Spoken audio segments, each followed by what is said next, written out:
Isang mapagpalang araw po sa ating lahat. Ako po si Nicole Castillo and welcome po sa aking daily devotion.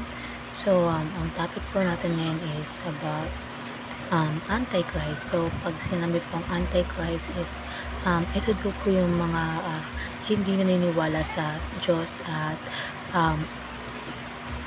sila din daw po yung parang gustong maghari sa buong mundo po.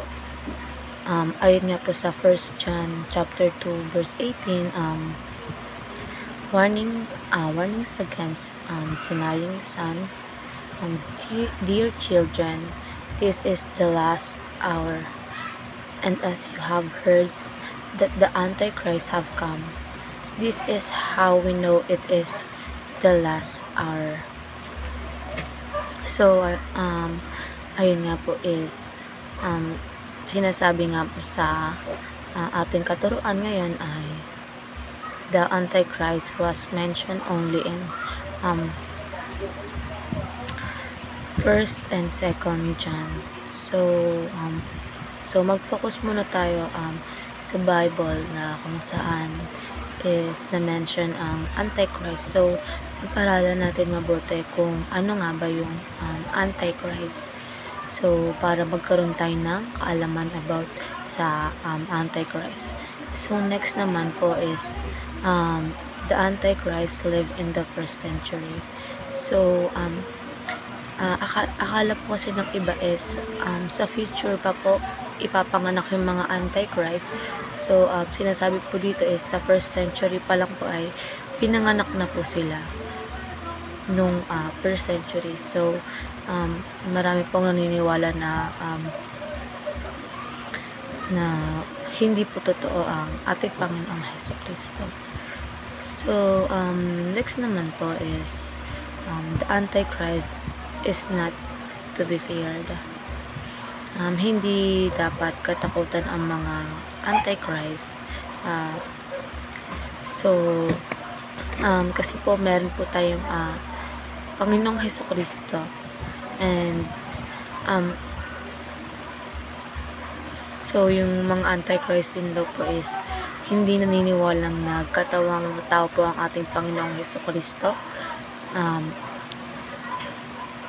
Hindi rin po sila naniniwala na iniligtas po tayo ng ating Panginoon. So, next naman po, paano po ba natin may apply ito sa ating mga sarili? Study the Bible exegetically. So, kagaya nga po sa example nga po ni Pastor Russell, na yung tissue po, halimbawa po is, ayun po yung Bible.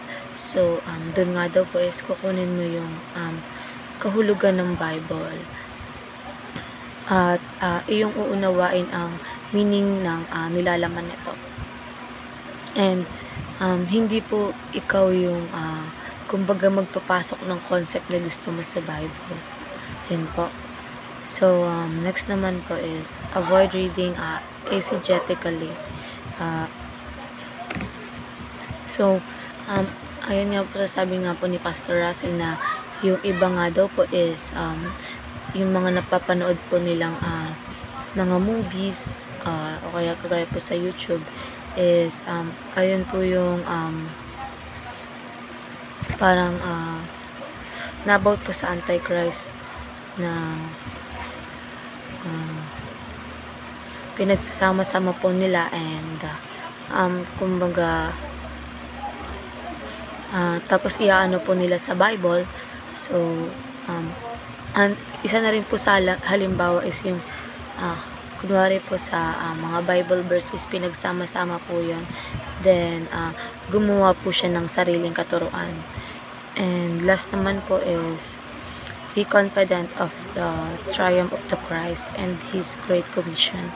So dapat po is maging confident tayo, and dapat po is walang lugar or walang room para sa mga Antichrist. Dahil isa lang naman po ang ating Ama, walang iba kundi yun po ang ating Panginoong Jesucristo.